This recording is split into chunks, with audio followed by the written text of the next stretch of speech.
This is Guardian Radio, 96.9 FM, Nassau, Bahamas. The views and opinions of the hosts and guests are their own and do not necessarily reflect the position of the management and staff of Guardian Network.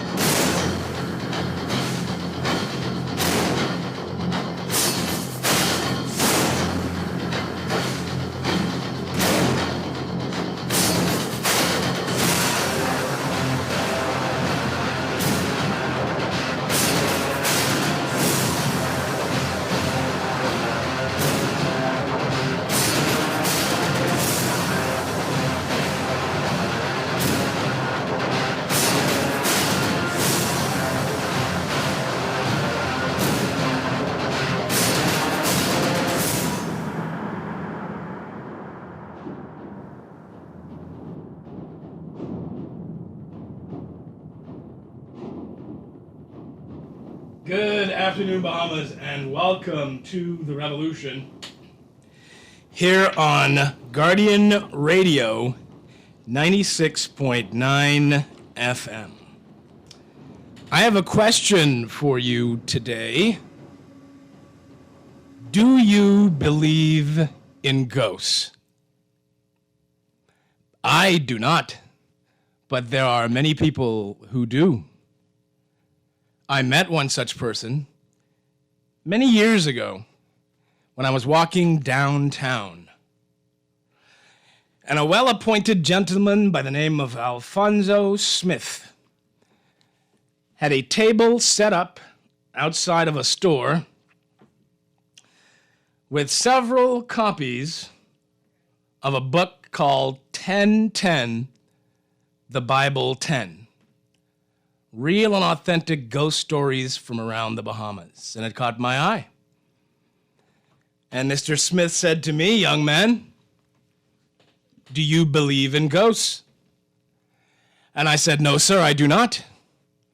And he said, "Well, if you purchase a copy of my book and read it, perhaps you will change your mind." And so I purchased a copy of Alfonso Smith's book, 1010, The Bible 10, for $16. And I took it home and I read it.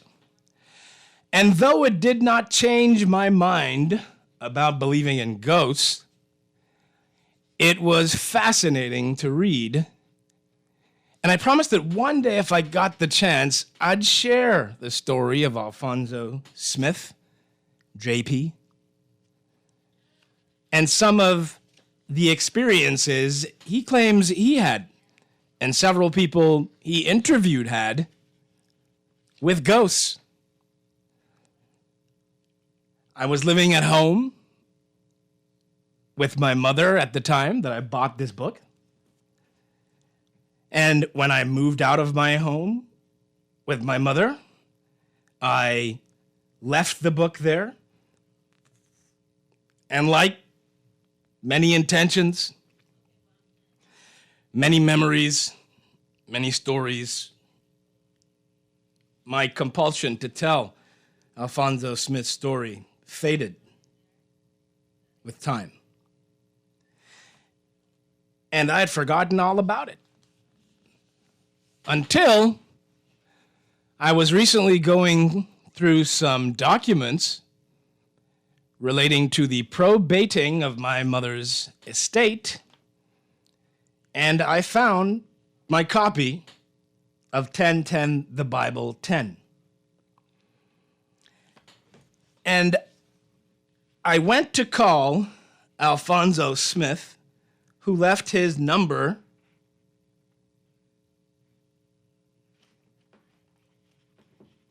in the back of the book. And Alphonso Smith's widow told me that he had passed away nearly 4 years ago. So I don't have Alphonso Smith here to talk about his story, but I'm going to share it with you. And again, my question is, do you believe in ghosts? Alphonso Leslie Ronald Smith was born on the 16th of November, 1937 at Victoria Point, Mangrove Key, Andros, of the parentage of James Henry Sr. and Reen Viola Smith, née Bastien. His father was from the settlement of Burnt Rock, while his mother was a resident of Victoria Point.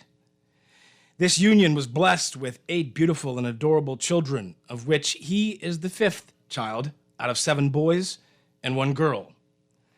His grandparents on his mother's side, Reverend Bartholomew Asbury Sr. and Sarah Ann Bastien, were both from Victoria Point. His grandfather was the senior pastor of Mount Zion Baptist Church at Victoria Point, and his grandmother was a choir member. His grandfather on his father's side was from Georgetown, Exuma. He never met him or his grandmother on his father's side. Alphonso Smith started his formal education at 3 years of age at a small Catholic school in Victoria Point, ran by catechist John Dick Roll of the same settlement, and then later attended another private school in Peak, ran by Miss Erla Sweeting. At age 5, he began his public school education at the all-age government school situated in the settlement of Swain, about 3.5 miles from Victoria Point. He graduated from this school at 14 years of age after completing studies in the 6th grade. Sometime later, he went to Fresh Creek, Andros, where he took up employment as a laborer working on the construction of the Lighthouse Club. This work lasted for about 1 year. In early 1957, he went to the USA as a farm laborer, where he worked for quite some time before returning to the Bahamas. His first assignment working in the USA as a farm laborer began in Sarasota, Florida, where he worked on the celery farm cutting celery. He was later transferred to Ocala, Florida, doing the same job, and later transferred to Elba, New York, where he worked with the Italian farmers in onions and potatoes, and finally transferred to Minnesota, where he worked for the Green Giant Company, pitching green peas. His career as a farm laborer in the USA ended in mid-1958. On October 6, 1958, he was recruited to the Bahamas Police Force as a constable, where he was employed for 9 years. His badge number was 336. In 1969, he was transferred to the Immigration Department and retired from there after 30 years of service at age 60 years. All in all, he was employed with the Bahamas government for 39 years, 1 month, and 10 days. As a policeman, he was stationed in the Family Islands of Grand Bahama and Bimini, and also New Providence, where he worked in the prosecutor's office and the police radio repair shop. He attained the rank of corporal in the police force. As an immigration officer, he served in Grand Bahama and New Providence, later retiring as an assistant director of immigration. One of his outstanding features in the immigration department was to lecture the Bahama Host Program on behalf of the Department of Immigration, a function he performed for about 20 years. At one stage during his tenure with the department, he headed the deportation and investigation sections and skillfully designed the immigration officer's arm patch. He furthered his education by enrolling in overseas correspondence courses in the UK and the USA. He also studied at the Technical Institute at Oaks Field and the College of the Bahamas. He was married to the former lovely Miss Sarah Ann Pratt of Burnt Ground, Long Island, Bahamas. Their union was blessed with 4 adorable children, Albertha, Alan, Aldrin, and Shannon. Up until the day he died, Alfonso Smith was enjoying his retirement while engaged in little backyard farming. As I said, though he's not here to tell his story, I would like to share it with you as he wrote it. Ghosts are real because I've seen them 6 times in my life up to this point. I will be writing in detail regarding each experience, giving time and place of the apparition, whether alone or in the company of others. The world is full of mysteries and wonders, and just because we do not understand, nor can we explain a given situation, does not mean that it does not exist. For example, who can explain why a brown cow eating grass which is green produces white milk? Or why a bumblebee continues to fly when the science of aerodynamics states that its wingspan is too short for its body weight? Or how come a fish living in salt water is fresh? Or where does the water come from when the tide is high? And better still, where does it go when the tide is low? There are numerous numbers of mysteries in the human race that we'll never fully and completely understand. For instance, the mysteries of the Bermuda Triangle are still unsolved. The ghost stories in this book are real and valid because they were told from experience, which endorses their authenticity and validity. Some of the most fundamental features that I have learned from my experience with ghosts are that they would not appear to you while you are in the company of a dog, because they are afraid of dogs. Also, they appear to have no legs to walk on, and you never get to see their faces. They're not physical, and they are not harmful, but rather friendly, although their sudden appearances cause some discomfort and fear, while sending a cold chill through your whole body, making your hair stand on end. Nobody knows why they can be seen by some people and not by others, and nobody knows exactly why they show themselves to human beings in the first place. For example, 2 persons can be in the same place, looking in the same direction at the same time, and one of them can see a ghost, and the other cannot. Nobody knows the reason why this is so. Let me tell you that neither my grandparents nor my mother were afraid of ghosts, and they used to see them all the time, and it did not bother them at all. Another element I discovered about the appearance of a ghost is that their appearance comes at times with a very strong, odious, and offensive scent that you would have never experienced unless you were in the presence of a ghost. At this stage, if you have a dog with you, the dog will go into a frenzy, a rage, and start to behave very strangely, including barking furiously. When I experienced this odious and offensive scent, there was nothing physical in the area to account for the odor. It seems as if it came out of the clear blue sky, stayed around for a few moments, and then you smelled it no more. I am sure you're going to enjoy reading this book, 1010, the Bible 10. The Ghost of Arthurstown. Arthurstown is a remote and quiet native settlement near the northern end of Cat Island, one of the Bahamian Islands, which is located in the central Bahamas. Recently, and just before publication of this book in 2009, when I was in the process of gathering materials for it, I interviewed a 63-year-old public school teacher from Arthurstown, who during the interview related the story to me of an 11-year-old schoolgirl of the same settlement who was confronted by a sudden image in the likeness of a female outside of her house window while she was in the room alone on a calm and peaceful afternoon. The story goes on to say that the ghost spoke to the little girl in a soft and gentle voice and instructed her to follow her. The young girl, without hesitation and without consultation with anybody, quietly obeyed the voice and left her house. Later, when the news was circulated in the settlement that she was missing, the whole community, near and far, organized a methodical and Herculean search party to find her, but without any immediate result. After searching the entire area for a little over 2 days, she was found in the bushes nearby, without a single scratch on her body, which would have been impossible after apparently wandering and rambling for over 48 hours in thick and saw briarwoods. She was in good health, with all her faculties in place, and showed no sign of stress or discomfort, despite the fact that she was without food or water, out in the open without any shelter alone. Under these circumstances, in her case, she should have been hungry and showing some form of stress and fatigue, and her clothes should have been torn and scars should have been visible all over her body. But this was not the case, which means that she was protected by a spirit or some supernatural force. You decide which. However, it will be interesting to know exactly how she survived under these conditions for over 48 hours without showing any signs of stress or bewilderment.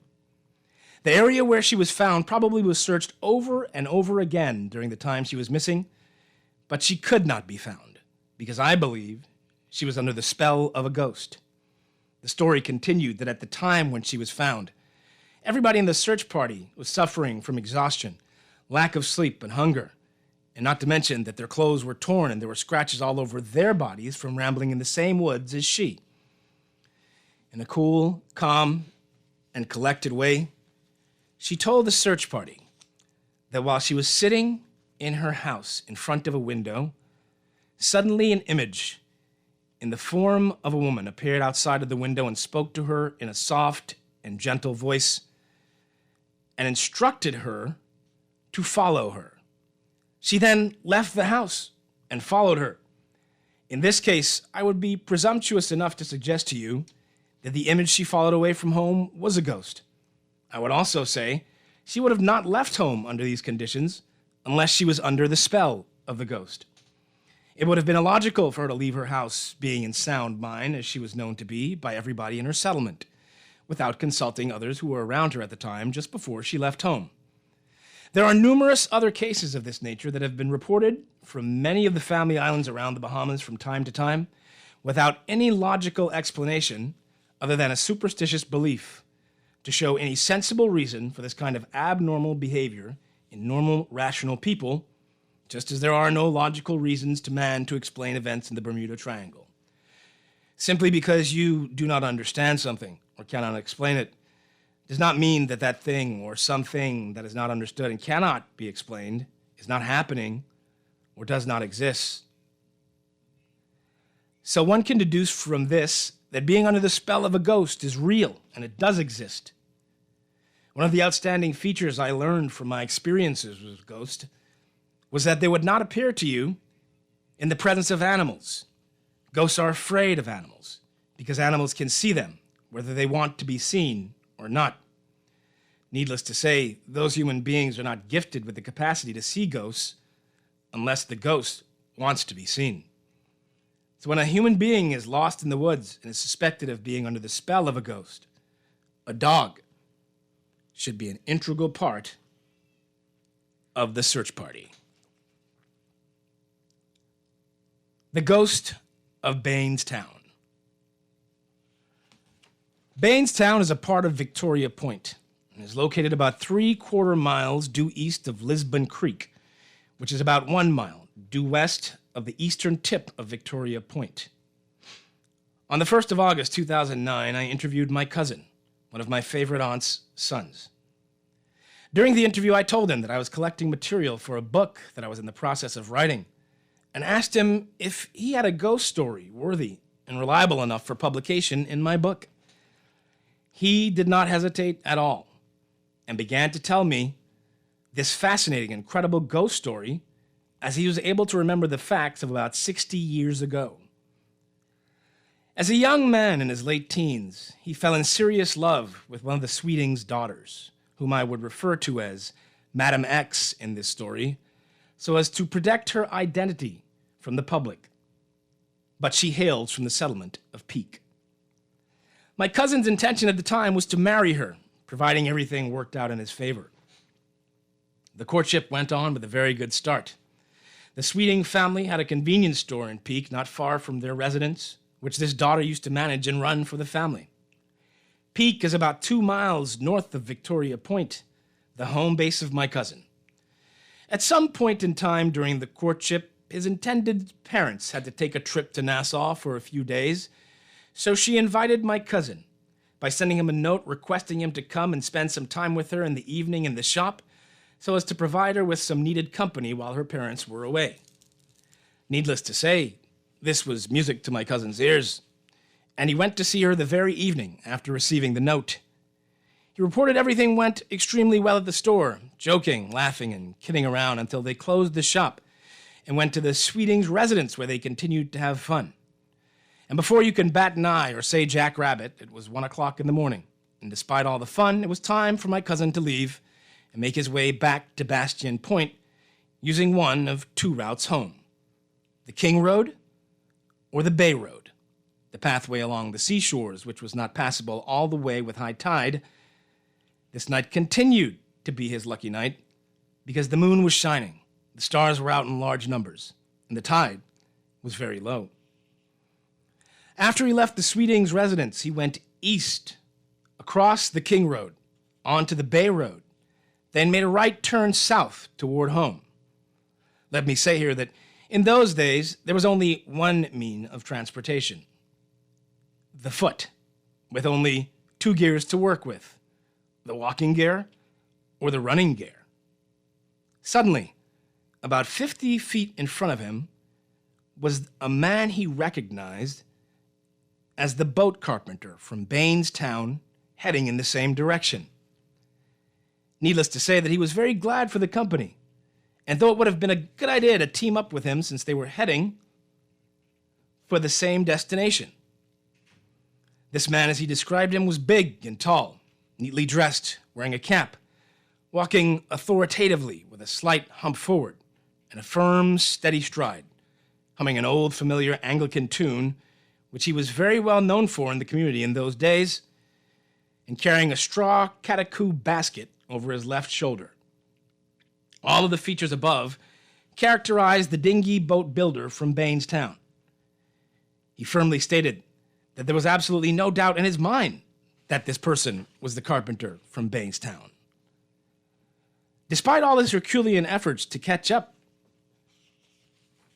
with Mr. X, he was mysteriously unable to do so, although Mr. X made no special attempt to speed up and move away from him.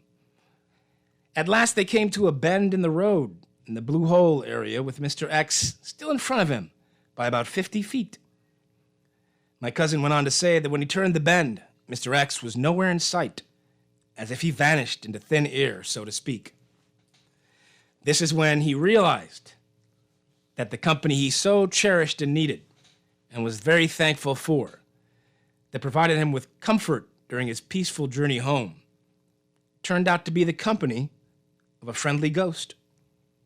His journey was almost completed, with only about 4 city blocks further to go, which he did in high gear and some fear, knowing that the carpenter from Bainstown was a ghost.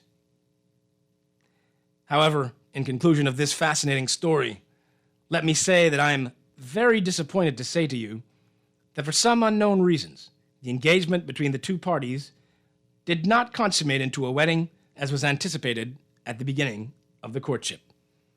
My cousin got married to a U.S. citizen and is now residing permanently in Perrin, Florida, just south of Miami, Florida, where he's been for over the past 40 years. Recently, he celebrated his 82nd birthday. We're going to take a break. When we come back, we're going to talk about the ghost of Orange Hill.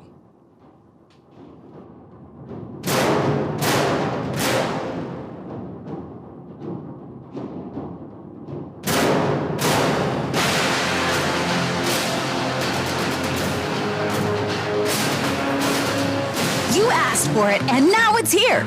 Introducing the all-new plant-based Rebel Whopper only at Burger King Nassau. The new Rebel Whopper is everything you expect in a Whopper with a meatless plant-based patty that is flame grilled to perfection with all the fixins you love on that famous sesame seed bun. Come try out the new Rebel Whopper with fries and a Pepsi and see if you can tell the difference. The Rebel Whopper is 100% Whopper, 0% beef, and only at Burger King Nassau, where taste is king. Travel less, but vacation more by indulging yourself and your family with the ultimate staycation getaway at Atlantis. Sleep in, relax, play, go out. Say yes to a fantastic staycation in your very own paradise just over the bridge. For reservations, call 363-6483 or visit Atlantis Local on Facebook for details.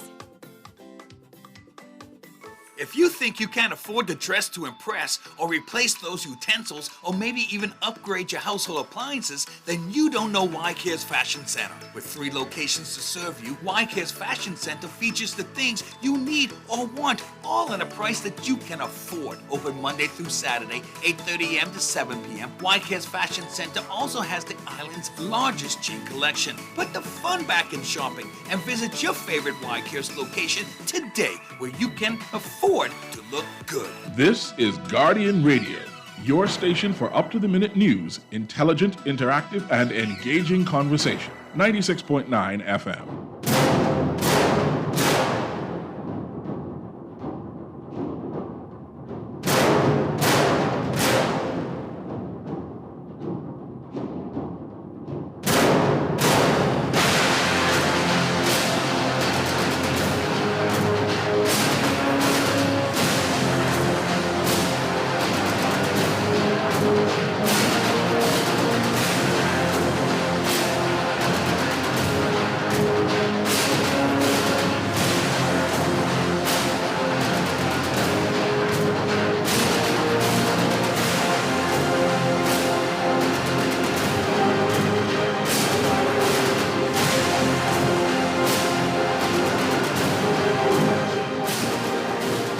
Good afternoon, ladies and gentlemen. Welcome back to The Revolution here on Guardian Radio 96.9 FM. My name's Juan McCartney. So good to have you with us. I asked you today if you believe in ghosts. You can let me know, by the way, a little later if you'd like. I do not, but there are those who do. And for those who do, Alfonso Smith says there is a superstitious code of conduct. When I was growing up as a child in Victoria Point, there was a superstitious code of conduct that everybody adhered to. And according to this code, everybody was expected to remain at a setting up until 6 a.m. the morning of the funeral, which was scheduled for 10 a.m., and nobody dare leave before then under any normal condition as I can remember. Superstitiously, if you did, very bad things were expected to happen to you. One of these was that you would have been the next person the angel of death would have visited when he comes to your neighborhood again. I remember as a child going with my mother to a setting up, and after about 2 hours, I was tired and sleepy, and told Tita, my mother, as she was affectionately called, that I was ready to go home. She looked at me and said, "Go home. We cannot leave now, because it is not good to leave the setting up before morning." And this was all she said on the subject of leaving early. Now I know why. Following is a list of things that were practiced religiously in my village of Victoria Point, particularly, and indeed the wider community of Mangrove Key, is part of the superstitious code of conduct as I remember. Whatever you do, do not speak anything bad about the dead person. You must close up your houses, your shops, and other business places when the funeral procession is passing that way. You must not leave a setting up before 6 a.m. in the morning. All utensils used by the dead person, such as plates, cups, saucers, forks, and spoons, must be placed on the grave after burial. Clothes worn by the deceased must be disposed of in short order. At the funeral service, you're expected to wear some form of black or white. In the case of the men, a black or white suit, shirt, tie, hat, and shoes. For the ladies, a black or white dress, hat, stockings, and shoes. The ladies would noticeably carry a white or black handkerchief, in which they used to dry sweat and tears from their faces. This code of dress would have been considered in those days as the appropriate apparel for attending a funeral service. Today, there is no dress code for attending a funeral service. It would seem that whatever you grab when you reach into the clothes closet is what you will wear. The last Sunday in the 3rd month after a person died and was buried, it was customary for the bereaved family to arrange a second funeral service for the dead person. This service is referred to as a burial service, which was exactly like a funeral service, but without a corpse. Of course, the funeral service dress code was applicable. Traditionally, the burial service was necessary for the sole purpose of giving friends and the bereaved family a second and final chance to say a special farewell to the spirit of the deceased person and release it to the eternal rest over on the other side, where it will forever be with the Lord. This final event, as it is believed, psychologically freed all concerned of grief, sadness, mourning, and indeed crying relative to the departed loved one forever.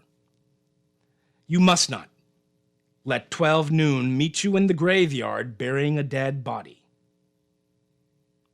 If ever you are encountered by a ghost, spin around 3 times, then spit on the ground and shout out loudly, 10-10, the Bible 10. If you want to ward off a ghost, wear your clothes on the wrong side and travel with a dog. You must empty all drinking water from buckets and other containers and turn them upside down on the table while the funeral procession is passing by your house. Do not sweep the house at night.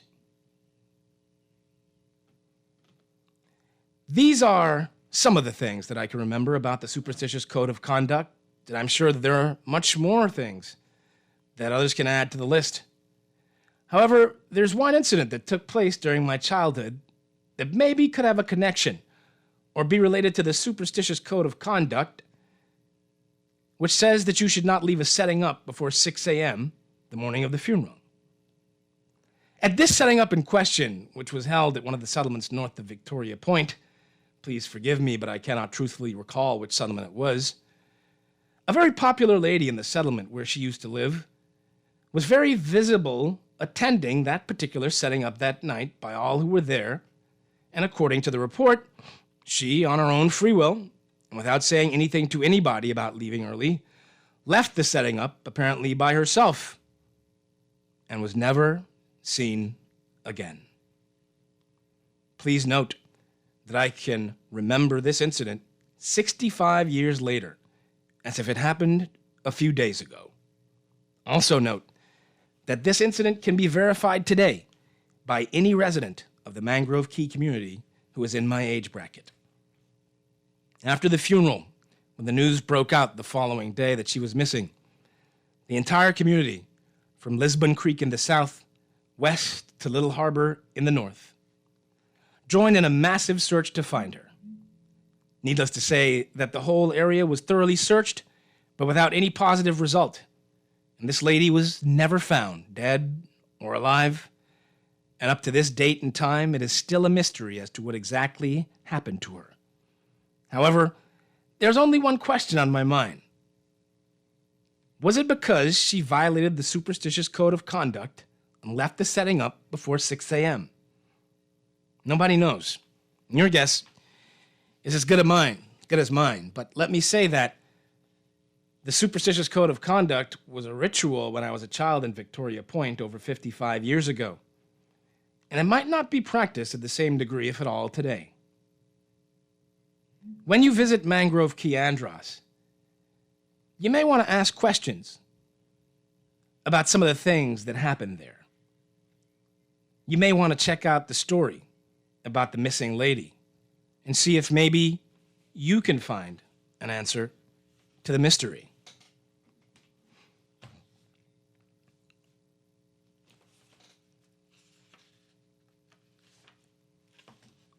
We have to take another break.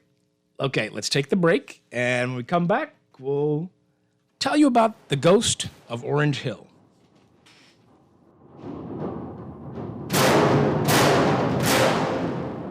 Wendy's spicy means Wendy's spicy. Unlike the other guys, our spicy activates all your senses. For a taste of Wendy's spicy, try the new Chipotle Crunch Cheeseburger made with fresh beef, or the new Chipotle Crunch Chicken Sandwich, both with delicious crispy jalapenos, Chipotle aioli, cheddar cheese sauce, and much more. Taste the Wendy's spice in every bite of irresistible Chipotle Crunch chopped fries too. Stop in today for the flavor you crave. Wendy's, different inside and out. Aligo is here to help local companies boost their bottom line. If you own a business, join Aligo and let us help you get people in your stores. ShopAligo.com has 2,000 website visitors daily, and you can list your business for free. Aligo is the local online coupon hub where shoppers find weekly deals and discounts. It's where your business should be. Visit ShopAligo.com. That's shop, ALLIGO.com to list your business for free today.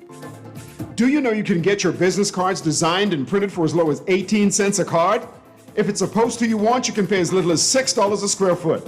If your print needs are short or long run, digital printing, wide format, or print consultation, call the best. Call Print Masters. Print Masters' goal is to provide its clients with the highest level of personal, professional service at an affordable price. Our state-of-the-art technology also makes working together efficient and easy. Laminations, business cards, flyers, posters, window and floor decals are just a few of the digitized print services offered at Print Masters. Let Print Masters bring your masterpiece to life. Located at the Nassau Guardian Building, telephone 302-2361. This is Guardian Radio, your station for up-to-the-minute news, intelligent, interactive, and engaging conversation. 96.9 FM.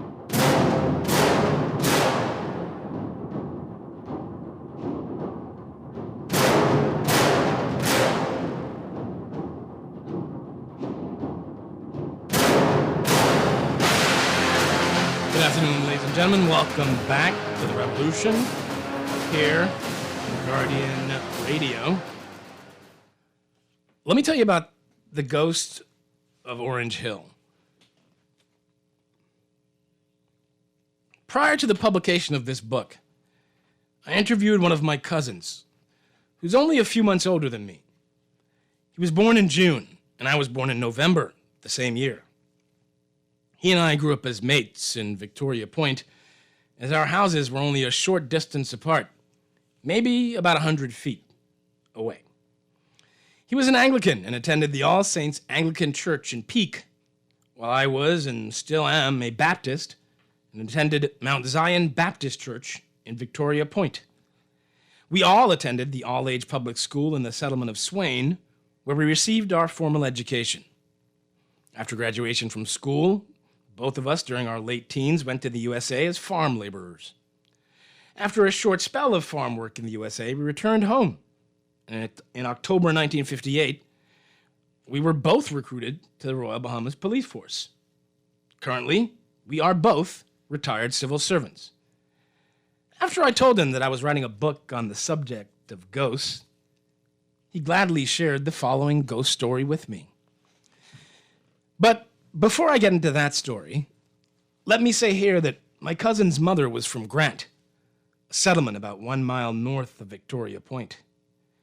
She fell in love with my uncle, got married to him, and moved to Victoria Point.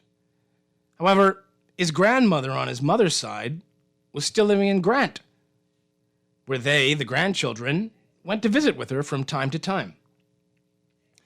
Between Grant and Victoria Point, there is a small settlement called Orange Hill, and there are 2 routes leading from there to Victoria Point: the King Road and the passage along the seashore, commonly referred to as the Bay Road. The Bay Road was impassable in some areas when the tide was high. Let me say here that this whole area between Orange Hill and Victoria Point was commonly known as a ghost-infected area, and your chances of seeing a real ghost were very good, especially just before the sunset, and any time after dark if you're traveling alone. In this book, 4 ghost stories are highlighted that were experienced between Orange Hill and Victoria Point. The ghost behind the buttonwood tree, the fig tree ghost, the woman ghost with the bundle on her head, and the ghost of Orange Hill. Let me also say here that there were numerous amounts of ghost sightings in this area that are not accounted for in this book. And one might say they were too many to mention. As I can recall, when I was growing up more than 60 years ago, very few people in the Mangrove Key community were brave enough to tackle the journey between Orange Hill and Victoria Point alone just before sunset or any time after dark during the night. As far as I can remember, only a handful took that chance, and many of them had a ghost experience which they shared with the entire community by word of mouth. Needless to say, that traveling between Orange Hill and Victoria Point at night was off limits for the majority of Mangrovians in those days. I'd be remiss if I didn't tell you the story of my aunt, my mother's youngest sister who got married and moved with her husband to Grant to live permanently. She was so afraid of that haunted area between Orange Hill and Victoria Point that when she comes to visit her parents, she will make it a point to return home to Grant no later than 3 o'clock in the afternoon. However, there was the native superstitious code of conduct in place when I was growing up, which stated that if you want to see a real ghost, make the journey between Orange Hill and Victoria Point just before sunset and any time after dark at night. Let me say here that the native superstitious code went on further to say that your chances of seeing a real ghost there and then were 99.9% positive. I never took that chance. But one evening, my cousin and his older brother went to Grant to visit their grandmother and to take some items to her from their mother and spend some time with her chatting about the family life in general. On their return trip home, they left their grandmother's house and took the King Road south, as far as where the road comes to a cross-section where you can continue straight ahead on the King Road to Victoria Point, or make a left turn and go to the seashore and take the Bay Road to the same destination. They chose the Bay Road that evening. As soon as they got to the waterfront and headed south toward home, suddenly they saw in front of them, about 50 feet away, a person who they both recognized from Orange Hill. The person they referred to was well known to all of us, as he was our senior schoolmate when we went to school. My cousins were very glad for the extra company back home, especially since the sun was going down, and late evening was setting in as fast as was noticeable at the time from the orange sky in the west. Under the circumstances, they decided to team up with this good gentleman they knew so well from Orange Hill. So they quickened their steps and would run at times so as to close the gap between them and him, but without any indication that the distance between them was getting less, although this person in front of them seems to have been moving along effortlessly without showing any sign of trying to get away from them. But they could not catch up with him, despite all the effort on their part. The chase went on for about 20 minutes without them gaining any ground. Finally, the person in front of them reached the Blue Hole area where the Bay Road ended and one had to incline to the right to join up with the King Road in order to continue the journey to Victoria Point, or decline the incline and continue straight to the edge of the blue hole. The man in front of them did this, and when he reached the blue hole, he made one giant leap over to the other side, 300 feet away, and disappeared into thin air. At this stage, the two boys realized they were following a ghost and not a real person. And without hesitation or rehearsal, they immediately put themselves into the running mode and quickly ended their journey home. When they arrived home running and out of breath, they frighteningly told their parents and the rest of the family what had happened on the way home from their grandmother. The family sympathized with them and agreed with them that they had seen a ghost appearing in the person of the man they thought was from Orange Hill. We got a few text messages we'll read. I asked you, do you believe in ghosts? Is Alfonso Smith convincing you that ghosts are real, and do you have a ghost story of your own? This text writer says, Juan, I wish not to ever see a ghost, but I think ghosts exist.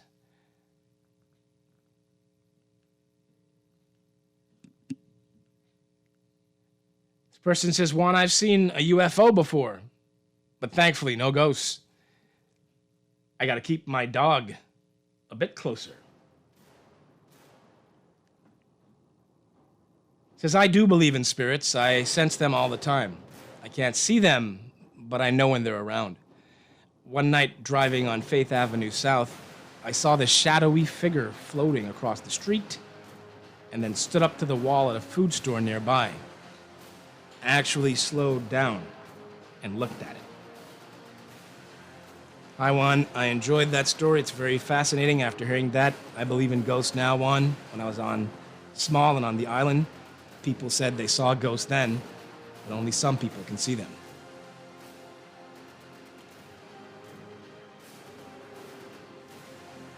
It says, so I actually knew about saying 10-10, the Bible 10, from reading stories about Bear Bookie and Bear Rabbie when I would go to the library behind C.R. Walker after school. Apparently, bad spirits can't say or hear the number 10 because it's divine.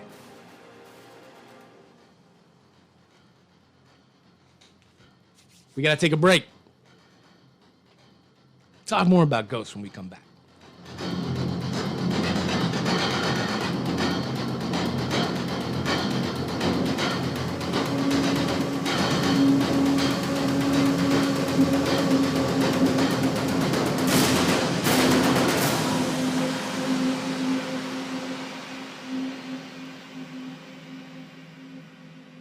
This is Guardian Radio 96.9 FM, Nassau, Bahamas.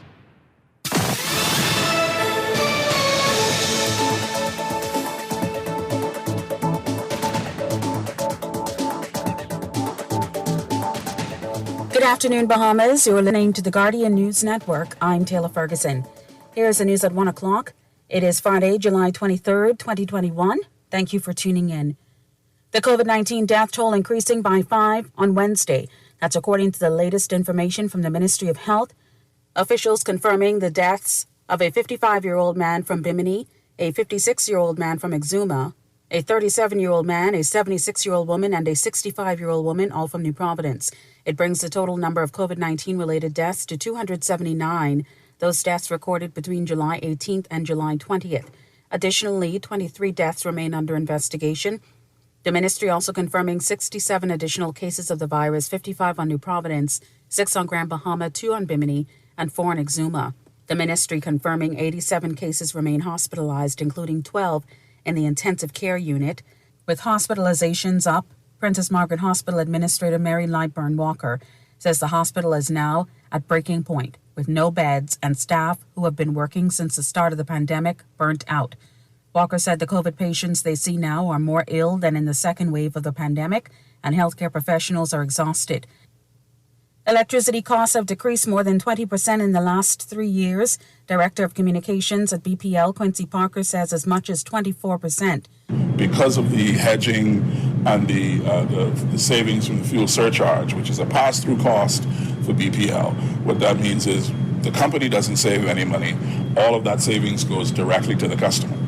So when you combine that with the increased efficiency of the engines at Station A and the inclusion of the TM2500 at Blue Hills, the cost has gone down somewhere between 20 to 24% from the 2018 cost. BPL Chairman Donovan Moxey said fuel hedging has a lot to do with it. Oh, bills have actually decreased. If you look at the fuel hedging that we've engaged in, if persons would look at their bills prior to that, you had an average of between 18 to 19 cents in fuel charge. What we've been able to do through our hedging program is actually set that rate. So last year it was at 10.5 cents. We made some pretty good hedging decisions. And so we've extended that rate, the same 10.5 cents, through this year until June 30th next year. Moxey said BPL has been able to consistently keep rates down, although the price of fuel on the open market has been steadily increasing. BPL officials on Abaco today touring facilities that were rebuilt following Hurricane Dorian in 2019 and updating the press on the recovery process. The chairman said they've built in a strong state-of-the-art transmission line from Marsh Harbor to Crown Haven. We had about 9,000 customers prior to the storm, and now we've brought back close shy to 6,000 customers, if you will, as well, about 5,900 customers, adding about 200 customers per day. Our staff complement was around 60 employees. We're now around about 48, if you will, as well. And so we're building our team and looking to bring our customers back. Abaco is BPL's second largest customer base, and Moxey said they're looking to build in renewable energy microgrids. And so working with the IDB, the Office of the Prime Minister, we've essentially identified 5 locations that we deem critical infrastructure locations where we're putting in these renewable energy microgrid. And the thought process here is that in the event that there's another storm that comes through this island, these are the critical infrastructure that we'll bring back fairly quickly, given the fact that you have microgrids that run on renewable energy, mainly solar. A new poll suggesting the Progressive Liberal Party may have a slight edge over the Free National Movement ahead of the next general election. Gillian Gray has the details on that. An independent poll conducted by information company Intel Key pegs the PLP as the electoral favorite, trending 5% ahead of the FNM. Of the 5,965 people surveyed, 35% said they'll vote for the PLP, 30% said they'll vote for the FNM, and coming in scores lower are the DNA, Coalition of Independents, and independent candidates, who garnered only 8%, 3%, and 1% of the votes, respectively. The numbers were not surprising for PLP Chairman Fred Mitchell. Well, they're not surprising, but one of the things you learn is in politics, it's up and down, but it's been trending in this direction for quite some time. The survey found that younger voters are 3 times more likely not to vote in the next general election, with 13% of them saying they're undecided and 14% saying they will not vote at all. Those numbers do align with the findings of the parliamentary commissioner, who said people ages 18 to 24 are the lowest of all age categories to register. Only 16,629 of them have registered thus far. Mitchell says while younger persons aren't the largest demographic, they are a driving force. What they are is a driver of the other demographics because it's fashionable to trend toward what young people want. Our feeling is that once you have the conversation with young people, they're committed, they're engaged because they want policies which produce good governance for the country and largely gets them to have an economic buy-in to the future of the country. And that's what they're interested in. What are you going to do for our economy that makes it possible for me to stay here, for me to plan my future here, for my children to be raised here? And we're doing quite well. Family Island residents seem to favor the PLP as well. 44% of those surveyed said they will vote for the PLP compared to 34% supporting the FNM. However, the FNM in this poll is leading on Grand Bahama by 1%. For the Guardian News Network, I'm Gillian Gray. That is the news at 1 o'clock. I'm Taylor Ferguson. Thank you so much for tuning in. Stay tuned for updates on the hour. Have a great afternoon.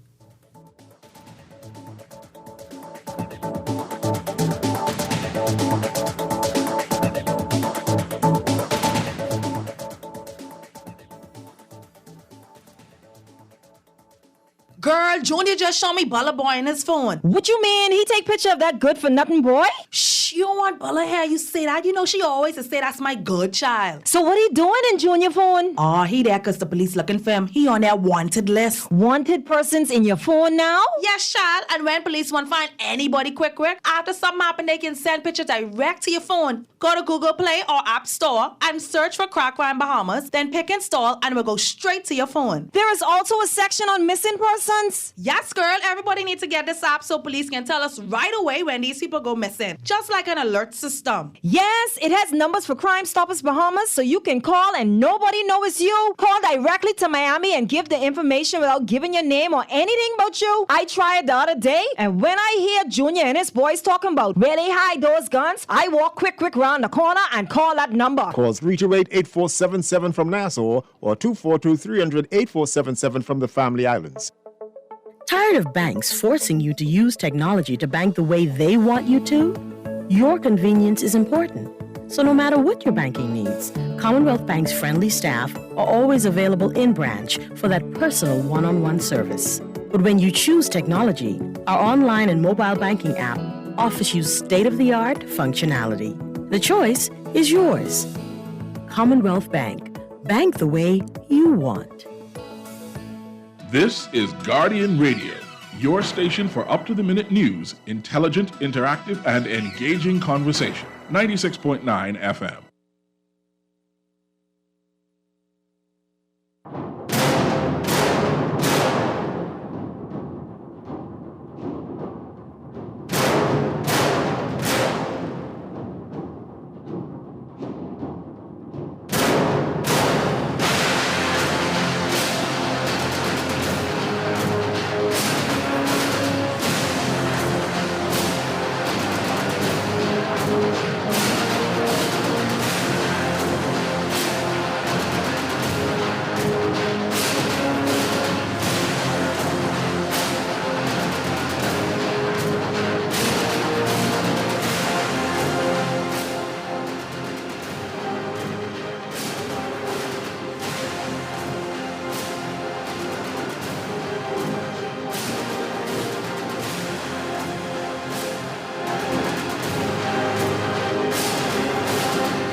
Good afternoon, Bahamas, and welcome back to the revolution here on Guardian Radio. I asked you before, do you believe in ghosts? We're not talking politics. We're not talking current affairs. I want to understand why people believe in ghosts.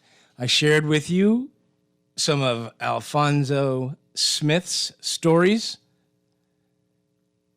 Did they convince you? Andros is not the only place where people have claimed to have encountered ghosts. In fact, here on New Providence, the estate on which John Watling's distillery now sits is said to be haunted. The British colonial Hilton in downtown Nassau is said to be haunted by the ghost of the infamous pirate Blackbeard. The Great Isaac Lighthouse on Bimini is said to be haunted by numerous ghosts. In the late 1800s, a ship wrecked off the coast of Bimini, and only one child survived. Today, the legend is that the child's mother, the Gray Lady, roams the shore during the full moon crying for her lost child. At the northern end of the Berry Islands, the Stirrup Key Lighthouse stands guard. The lighthouse has been automated for many years. However, locals say that sometimes they hear strange things and see what appears to be the figure of a person manning the controls. In Dunmoretown on Harbor Island, there is said to be a haunted house. Legend says a young couple moved into a beautiful home not long after they were married in 1945. But trouble in paradise followed. After a major argument, the bride left the home, followed by the groom. Neither of them ever returned to the house. However, today, two white figures are sometimes seen moving around the house. You can call me if you got a ghost story of your own, or if you can help me understand it. 323-6232, 325-4316, and 325-4259. Good afternoon. Welcome. Good afternoon to the Revolution. McCartney, how are you? I'm great. How are you? Yes, sir. Go so rare. When I was a young man, you know, there's some beads on top of the hill, and the school is on top of the hill there too. And one evening, me and some friends and some family of mine, we were sitting on the porch, and I saw a lady. She come from the back. She come from the back with the church. The church graveyard is right, and the school was a walk right there. And the lady, she had a white. Hello? Yeah, I'm here. And I in fact I thought it was a living person. All of a sudden she vanished. So I told her from experience. So you've seen a ghost. So ghosts are real. Okay. What'd you do when you saw that? But I do that. I wasn't afraid. Okay. All right. Excellent. Thank you for sharing that. This is Juan. I spent a summer at Mangrove Key, Victoria Point. I was with my grandmother and her aunt. This was back in 1979. My grandmother and my cousins went crabbing along the roadside, but my great-grand-aunt took me with her in the bush crabbing, and this was 2 weeks after she'd buried her husband in Nassau. About 20 minutes in the bushes, she left me and went deeper in the bushes, crying out her husband's name. At this time, I'm 14 years old, and only holding a bottle with oil in it for a light by myself, only to see a bottle lamp coming toward me with no one holding it. When it reached close to me, I dropped the bag of crabs I had and took tail to the road. Wow. Before we go, I want to read one more of Alfonso Smith's stories for you. It's called The Ghost with the Torch, and it's sort of related to that. Good afternoon. Welcome to the Revolution. Hey, good day. How you doing, Juan? I'm good. How's it going? Everything good, man. Juan, I want to get put in the crazy house to saying this, but I always try to keep this to myself. Mm-hmm. But when I used to live in Atlanta one time, I was doing yard in the back of Stone Mountain, mm-hmm. and I look in the bushes or whatever, and I saw this gentleman walking, like a white boy walking with this like a knapsack on his shoulder, right? Mm-hmm. Looked like a shovel and a knapsack. I was like, I tell the guy who was with me, I said, man, you don't see that person over there? He was like, no, man, I see nobody. But then I walk in the bush, I couldn't see him either. But when we came out, it was right around where Ulysses Grant had his headquarters behind Stone. And apparently that was like one of the dead soldiers. That's what he's explaining to me. Wow. He said, they all around here. They'd be walking up and down through the bush. Wow. Wow. So don't, I like I say, I don't know if I believe in it, but I can only tell you what I saw. Right. So you think you saw one? All right, buddy. All right, my brother. Thank you for that. Take another call. Good afternoon. Welcome to the Revolution. Good afternoon. Hey, how's it going? Everything cool, man. If you like this one, this is from Saudi Lucha. Okay. It's the top of me, boy. Right. We grew up hearing the story of the bride hitchhiking between Roxanne and Top of me who lost her life. Really? What's the story? So basically, there was a wedding either in Topham and the bride was coming from either in Topham or Roxanne. The bride was coming from Topham, or going from Topham to Roxanne, or from Roxanne to Topham, and she lost her life in car accident. And they say every night she would hitchhike from Roxanne to Topham, and right before you get to the entrance at the top of me, he would disappear. That was the story that I heard growing up. Wow. Yeah. Right? And then it was this thing with the house that looks like a castle on the hill above the gas station. Mm-hmm. Going out the top of me, going towards Savannah. And I was having a walking past that building. It always creeped me out. In fact, I would prefer walking the cemetery at night than to walk past that castle-looking thing in top of me, to be honest. Yikes. Wow, that's an interesting story, man. I never seen it. So they still talk that in Tarpon Bay today? Yeah, they still do. They still tell that story, that bride story. It still freaks me out. I've never experienced it, but a lot of my friends apparently have. Wow, that's crazy. That's excellent. Thanks for letting me know that, man. Thanks for sharing. This says, I'm loving this show today. Only myself and one of my aunts were able to see ghosts. I was glad because no one believed me at first until I started to describe what I saw to her.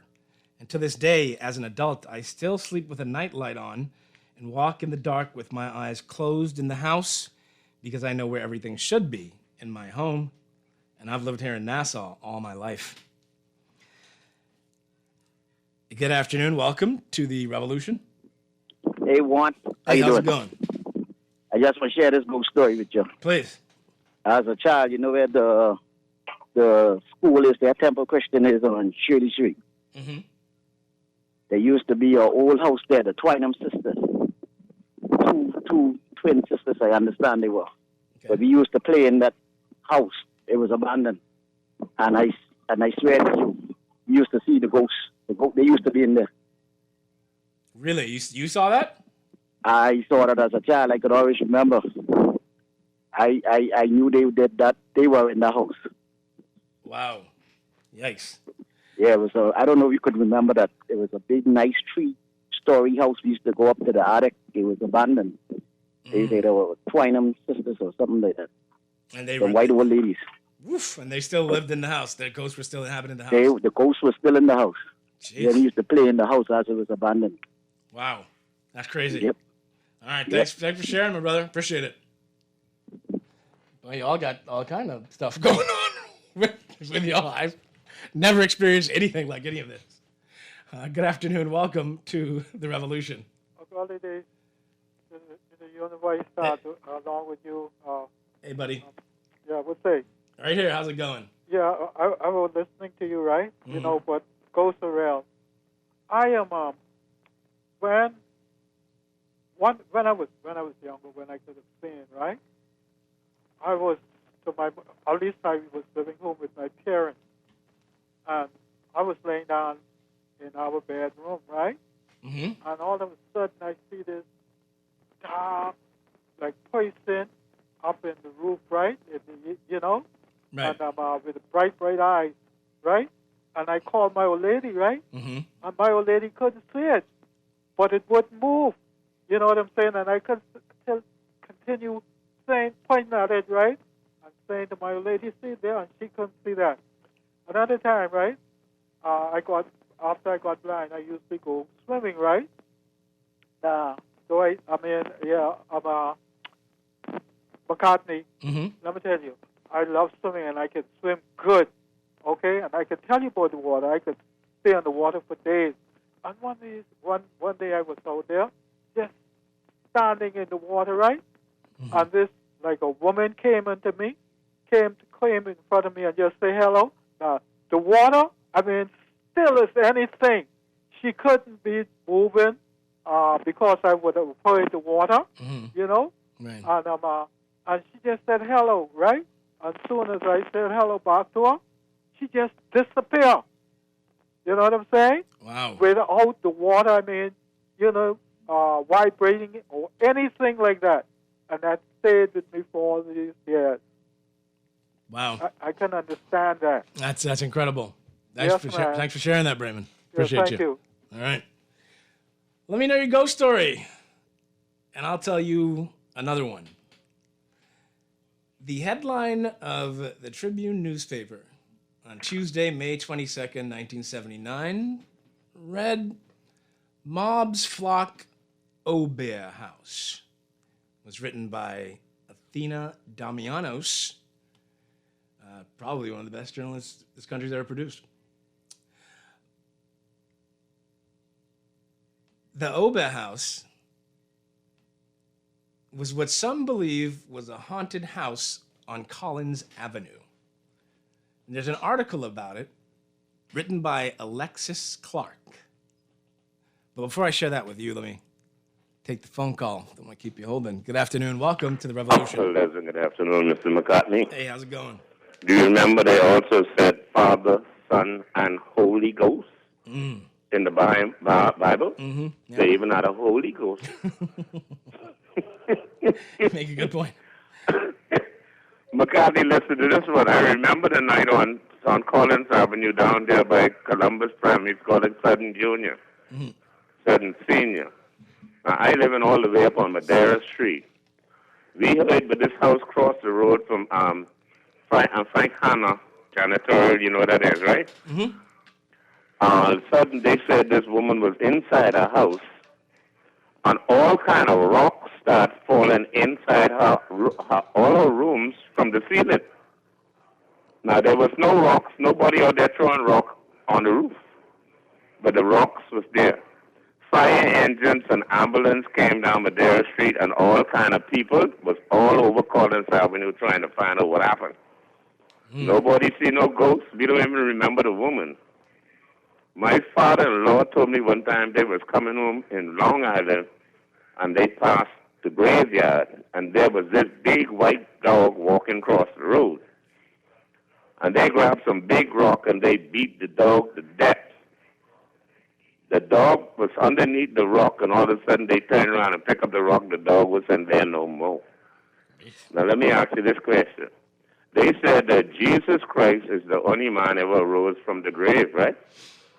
What it is? Elijah, right? No, Elijah going up in the chariot. Oh, okay, yeah, right. Okay, He didn't die. He's going up in the fiery chariot with the white horses. Right. Remember? They say Jesus is the only human being ever rose from the grave. Mm-hmm. Now, if a human being rose from the grave, where did he go? Lazarus, Jesus rose, brought Lazarus back from the dead. Okay, so did Lazarus die a second time? I suppose he had to, eh? Okay, so where Lazarus gone? He died twice. I couldn't tell you. So if Jesus rose from the grave, where did he go? Well, he went to heaven, right? Yes, you know the story. You know, I gotta tell you where. The question. So where heaven is? It's metaphysical, man. Did he go up in the body, or did he go up in spirit, or did he go up in the flesh? How did he go? They said they went to the Mount of Transfiguration, and he ascended into the clouds up in the air. Now, if you go into the air and the clouds, where did you go? Because we know out there, the scientists been sending rockets and moons and everything and going to finding galaxies, so heaven got to be very far away. But isn't it funny, heaven so far away, but they say God right here with me and you? It's interesting. So if God right here with me and you, who in heaven? God is everywhere. He's omnipotent. But he in heaven, though. He's everywhere. So where heaven is, though? Right here?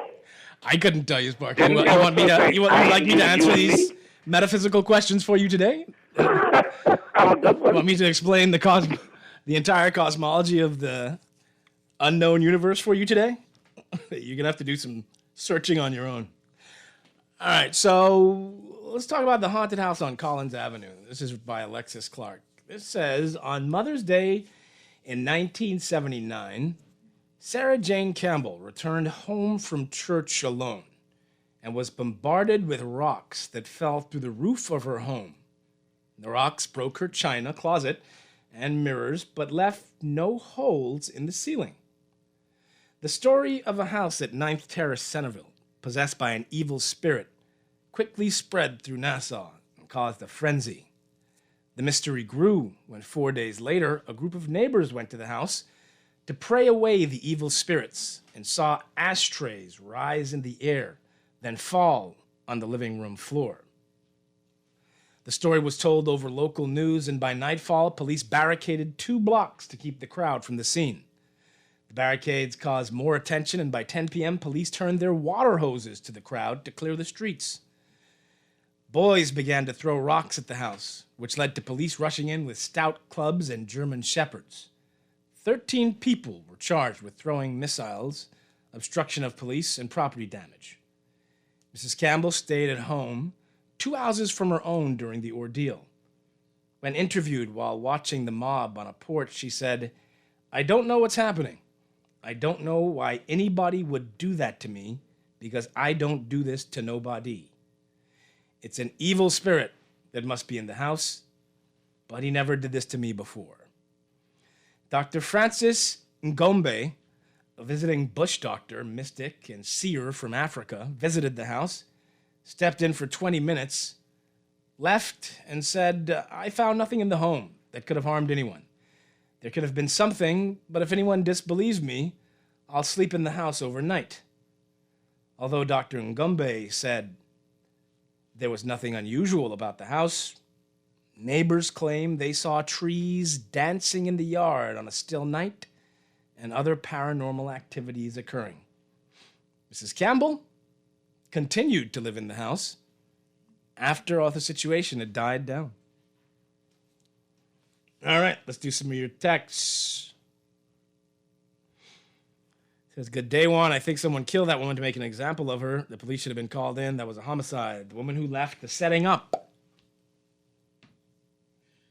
before she was supposed to. I think someone killed her." This says, "These beings are demonic spirits from the pit of hell, hence the odor. All such encounters should be rebuked in the name of Jesus. As the Bible admonishes, resist the devil, and he will flee." "Good day, my brother Juan. There are two spirits, good and evil, God and Satan. So I do believe in spirits because God is a spirit, likewise Satan." "Hi, Juan. There was a time when those who believed in things unseen like bacteria, viruses, and atoms were thought to be crazy. Those who once imagined radio, television wave, and galaxies were called dreamers. Many things exist that we cannot see presently nor understand with the fraction of a brain that humans use. As a Christian, I believe in the Holy Spirit, angel spirits, demon spirits, and human spirits. Ghost is just another name for spirit."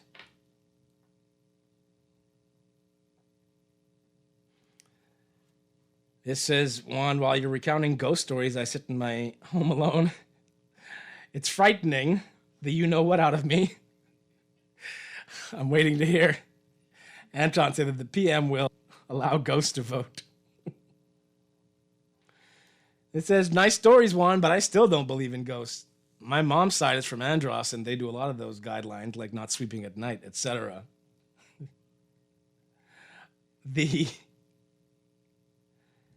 Juan, I don't believe in ghosts, but you reminded me of an incident my brother told me about when he ran home as a boy and had an unknown older woman on part of his journey keeping pace with him, even though she was walking and he was running."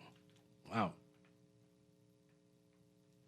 It says, "Hi, Juan, great show. These stories need to be used as part of our tourism product, but these geniuses won't see the benefit of using the ghost of Blackbeard as an attraction for tourists." Yeah, I think they do say that, right? I think they already do use Blackbeard's ghost as a tourist attraction. All right, a couple more, and I'm going to tell you about the ghost with the torch. All right. This says, "Great show as usual. Thanks to your show today, Juan. Now I have to watch a cartoon before I go to sleep, so I would not have nightmares." Don't have nightmares. My wife believes in ghosts. "Juan, before you go to bed tonight, take a big shot of gin and say 10-10, the Bible 10. Sure thing. This says, "Hi, I must have been about 5 years old. I saw this shadow beckoning me to come outside from my grandparents' house in Andros." What's going on with Andros? There are a lot of ghost stories actually out of Cat Island as well. It says, "Before my mummy and Grammy died, both of them claimed to see people walking around. I don't know if they actually saw ghosts, but I think the barrier between sleep and wake might get less defined. It might be a chemical affecting the brain. When you have dreams, doesn't it seem very real?" Yes, they do. All right, we got to take our break, and we'll come back, and we'll talk about the ghost with a torch. Stay tuned.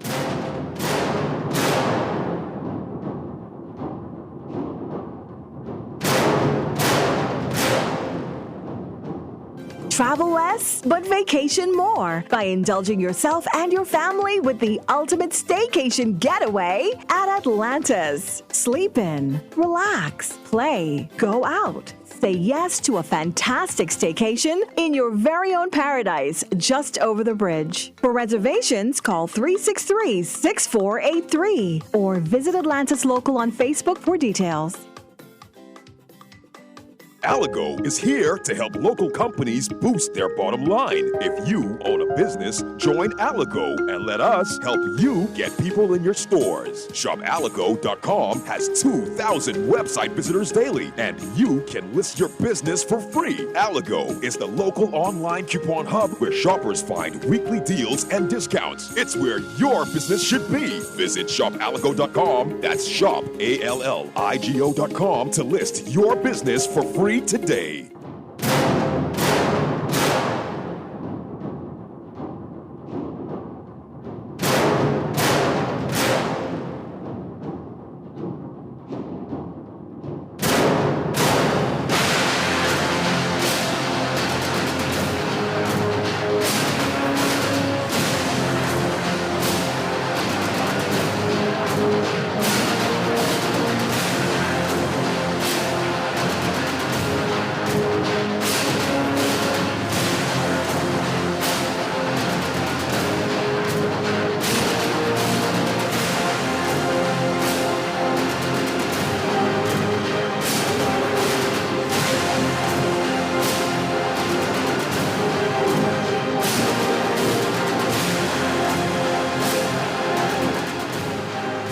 Good afternoon, ladies and gentlemen, and welcome back to the Revolution. Today I posed the question, I want to know, do you believe in ghosts?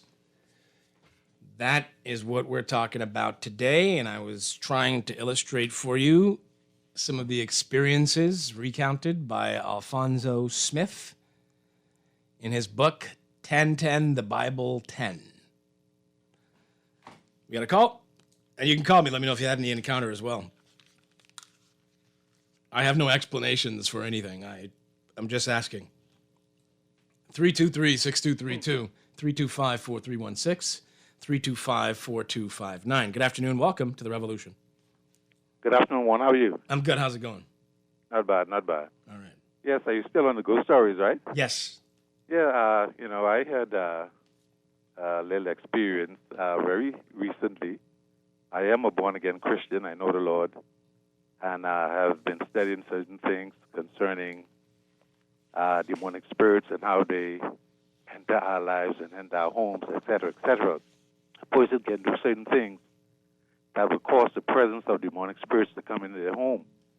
So a lot of times when you hear people talking about they have these encounters and certain things that happen in their homes to that effect, it could have happened because of certain reasons. Number one, it has to do with inheritance sometimes. Number two, it has to do with the things that you deal with. For example, the Ouija board is one that is known to attract demonic spirits, etc., etc. But anyway, very recently, I was in a house. I'm not going to call the name and where, but I was in a house, and I had two young persons with me, and I would always hear in the ceiling these noise and cracklings. And at one point, I heard the keys. There were some keys, a bundle of keys, rustling to my doorknob in the morning, early in the morning, 1 o'clock. At one point, I got about 2, 3 o'clock in the morning to use the restroom. And as I was using the restroom, on the bathroom window, there was this clawing. There was a clawing, like long tentacles clawing on my window. Wow. Of course, I was somewhat frightened. I was not, but I think I still had the peace of the Lord in my heart. The Lord was giving me the peace that I needed to stand what was going on. So I went to sleep anyhow, and the next morning, I asked the persons who were with me if they heard anything last night. they heard nothing. So anyway, I said to myself, you know what, I had better, because I did a lot of studying and reading on how to deal with demonic spirits, etc., So anyway, I said, you know what I'll do? I'll go ahead and I'll anoint this house. So the very next morning, I anointed the house. Every window, every door, I anointed, and I prayed, and I asked God to protect the house. I haven't heard, from that day I anointed the house, I haven't heard a song, an inkling of any presence of demonic spirits in that house.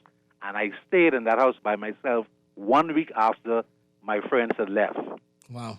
And God miraculously did what he had to do in the spirit world to keep me safe and also to keep me from being fearful.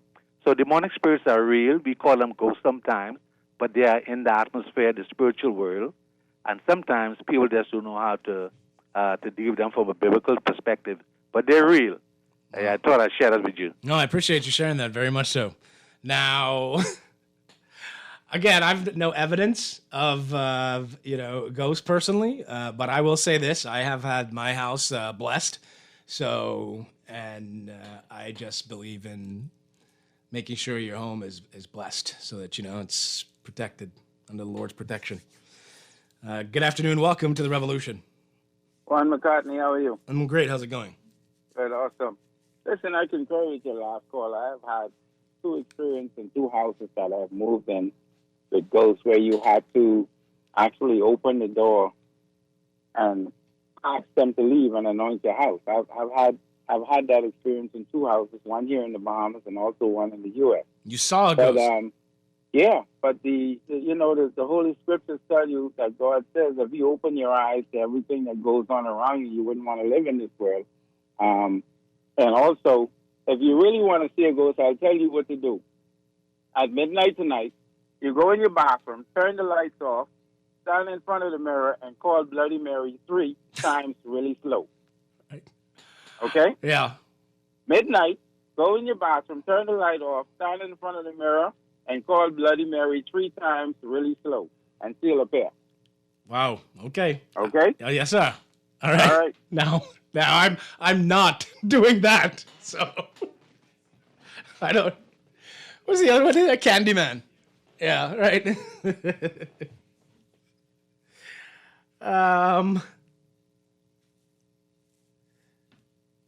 This says, interesting topic today. Glad it's on during the day. Have you heard about the happenings at the Immigration Safe House? It's owned by the Catholic Church, and the officers took videos of what was happening there. Yes, I've seen those stories. Good afternoon, McCartney. It's not good to remain ignorant. Tell Sparky to read the Bible and go to church, please. The Holy Spirit is in all those who believe in Jesus the Christ. It says, good morning, Juan. There are wicked, evil spirits all around the Bahamas. Some people fool with spirits for decades and could not control them. The House of Assembly is full of spirits to control them, not to do anything for our people. It says, this says, the mind is such a powerful instrument that I am such, we all believe what we see to some degree. But can there be medical reasons for what we saw? There's also the power of suggestion, paranoid schizophrenia, delusions, and hallucinations. Searching on Google, there are many medical reasons of how and why people have seen ghosts. Let's go to the phone call. Good afternoon. Welcome to the Revolution. Hello. Hello. Good afternoon. Hi. I'm calling because my sisters insisted that I call. Mm-hmm. But my experiences with seeing past loved ones or ghosts has been, I guess, different than your other callers that insist on it's evil or demonic. Okay. I've seen, and I think I have proof as well, because one time when it happened, because it's happened several times with an uncle who had passed tragically in my family. And So I guess, normally I would see him in the daytime. So it wasn't like other people with nighttime and being in the house. I've seen him outside. Right. Daytime, and he was very close with my father. And one time that I did see him, he touched my arm. Well, the first time that I seen him, he touched my arm, and I had a handprint on that arm for about a month. Another time that I've seen him, and I've taken pictures of these marks. He touched me again, and then I have seen, when I visited my parents in Eleuthera, I seen someone who's not a family member, not familiar, again in the daytime.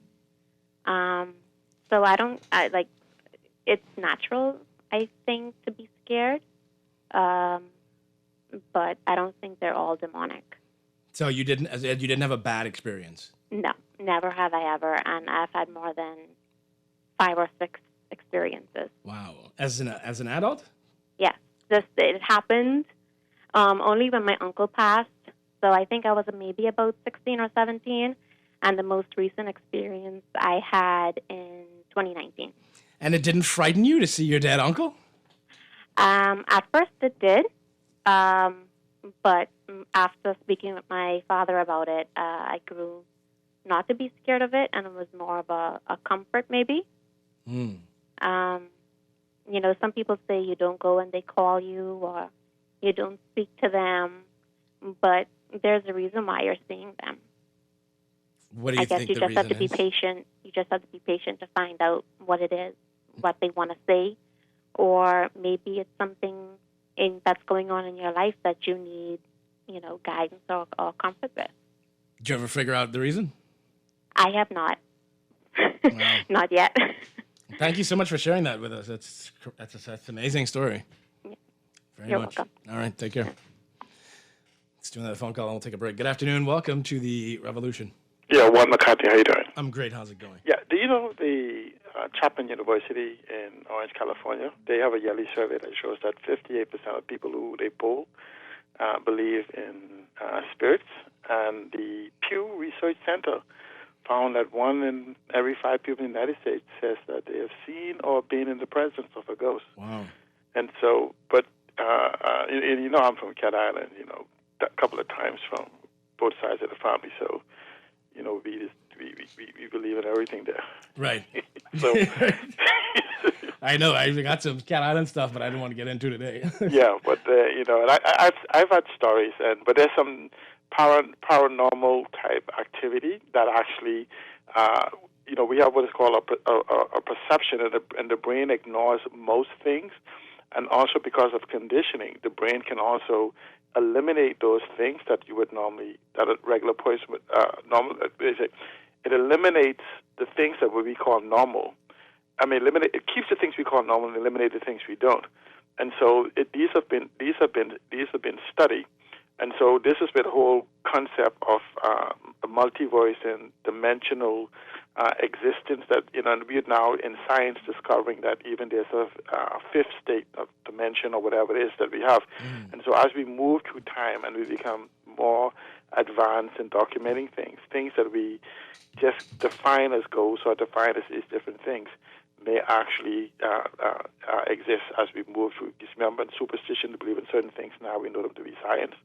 So as we progress, I do believe that we will find a higher conscience that we exist. And for Sparky them, tell them according to the Bible, if they want to find the kingdom of God, go within. Jesus Christ himself said so. All right. Thank you, my brother. Appreciate it. Let's go. Okay. Good afternoon. Welcome to the Revolution. Hello? Yes. Good afternoon. Yes. Good day. Juan, how are you? I'm fine. How are you? Okay. I just wanted to, I'll be brief, but I wanted to share an experience I had, and I'll say, even throughout the Bible, spirits are real. And Job said in the book of Job, a spirit had passed before his very eyes. And there were a few other scriptures that mentioned that. I was in a bedroom with one of my sons. We were asleep, and it was dead at night. I woke up, and I saw something pass by, and actually I felt a touch on my foot. And I said, I see you. because I saw the image. Wow. And it passed away and gone. Now, the Bible said also that, well, angels are also spirits. They're ministering spirits that can take shape and form and appear as we are.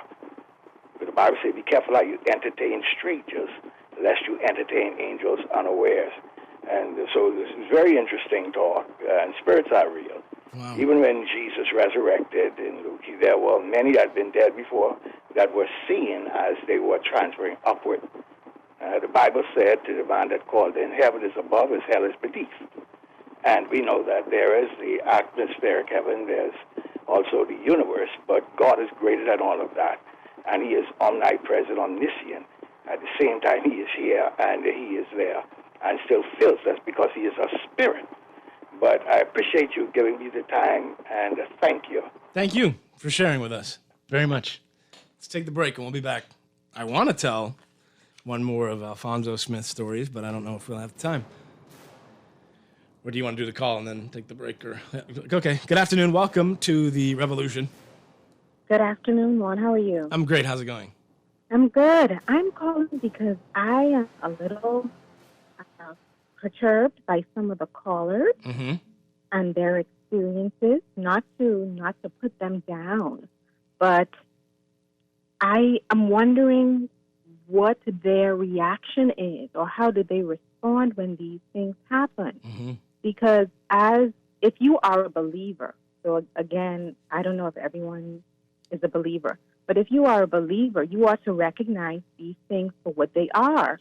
They're familiar spirits, and they take on the form of someone who was once alive in order to get access into your life.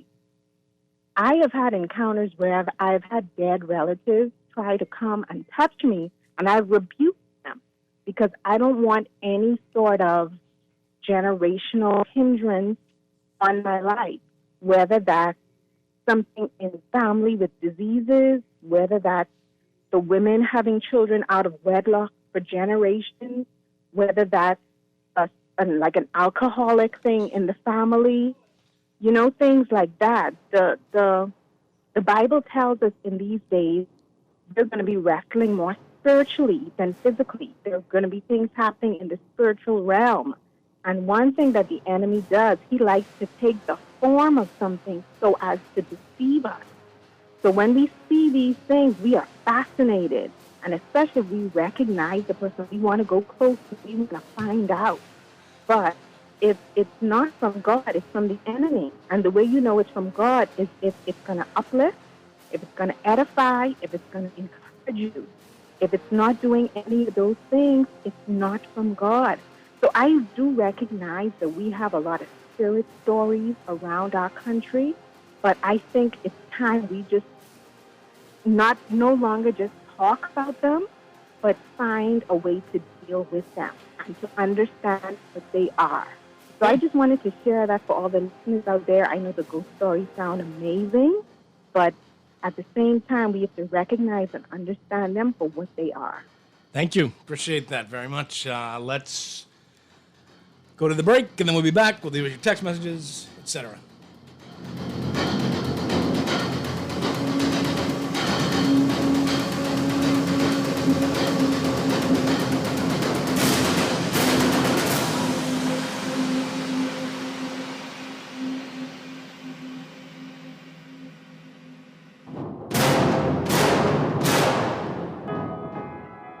In life, there are always challenges. Today, we find ourselves having to be more self-sufficient, socially aware, and technically savvy. At J.S. Johnson, we are committed to our customers by providing cost-effective insurance solutions. No matter what your insurance needs, we will always be here for you. Call 397-2100 or visit jsjohnson.com. J.S. Johnson Insurance Agents and Brokers, giving you peace of mind. At Ron's Electric Motors, they repair and rewind all major brands of electric motors, including water pumps, generators and the generator's back end, welding machines, electric lifts, air compressors, battery chargers, and more. They're equipped to handle up to 850 kilowatts and rewind up to 450 horsepower motors. They're conveniently located on the corner of Wolf and Clarence Roads and are open weekdays 8 a.m. to 5 p.m., Saturdays till noon. They offer 24 hours emergency assistance. You can reach them at 242-356-0249. This is Guardian Radio, 96.9 FM, Nassau, Bahamas.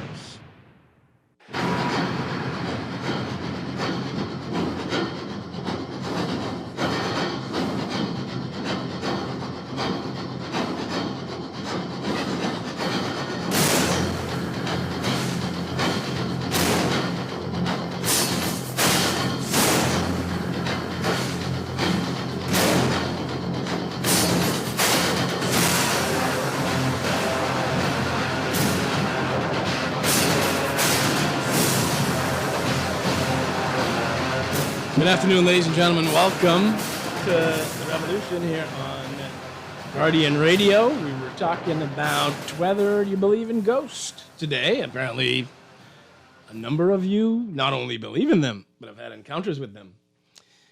It says, stop writing out Paige. You're only not afraid now because you put on a little muscle. That ghost will shred you and your puny muscles. Lord have mercy. Says, good afternoon. I missed the beginning of the show. Just wonder why we're talking about ghosts. We're talking about ghosts because I wanted to tell the story of Alfonso Smith, and he wrote a book called 1010, the Bible 10, real and authentic ghost stories from around the Bahamas that I found incredibly interesting, and I wanted to share with you. Good afternoon. Welcome to the Revolution. Hello. Yes, good afternoon. Hi, Juan. This is Tanya Smith Cartwright. Hey, how's it going, Tanya? I'm great. Awesome. How are you? Great to hear from you. Listen, I'm tuned in, and I'm curious about these Cat Island stories, man. Why you don't want to tell them? We got to do it another day, yeah, right? Another day. Listen, I went down there with a team in 2019, and we had various hosts, and I was trying to get one of them to take me to a place called Devil's Point.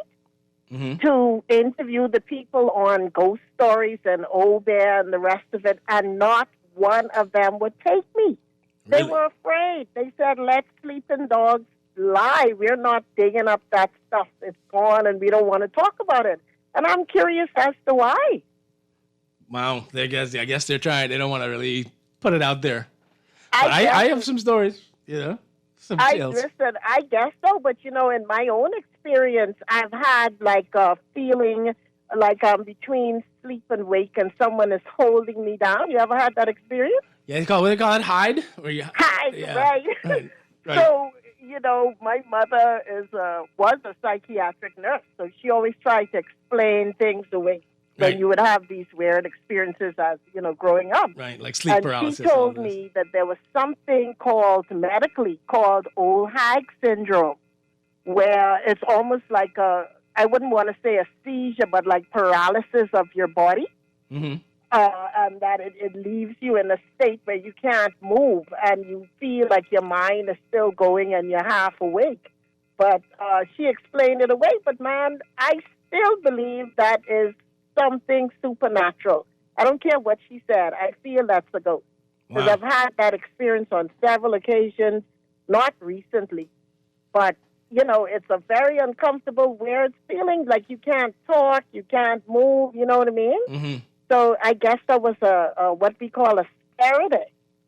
Wow. Yeah, they have but thanks, Tanya. They have well-documented research on sleep paralysis. We'll take this. Got to be the last call, and then I want to deal with some text messages. Good afternoon. Welcome to the Revolution. Good afternoon, Juan. Now you didn't open up this can of worm. Right. Now I have a true story. My neighbor was sickly, so he died at home. Mm-hmm.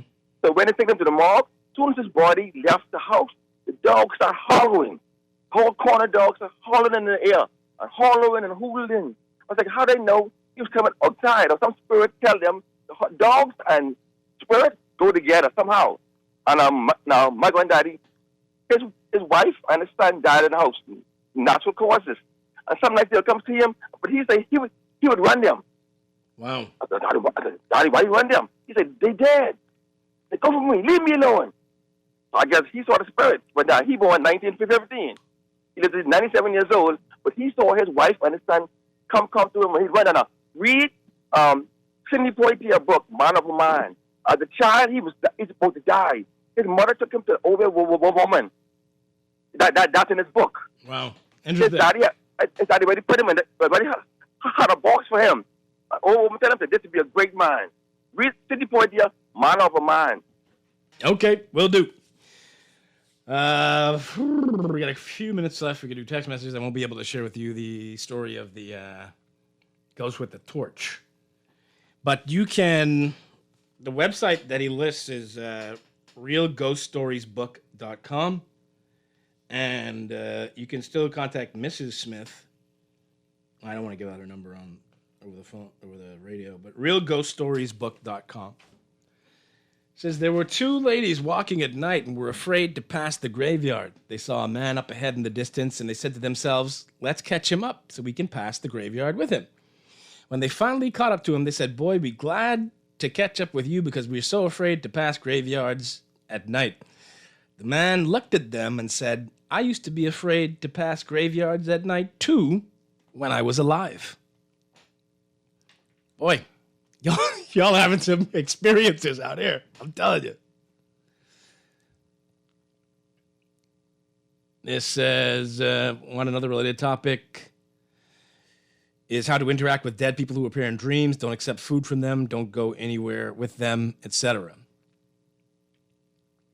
Listen,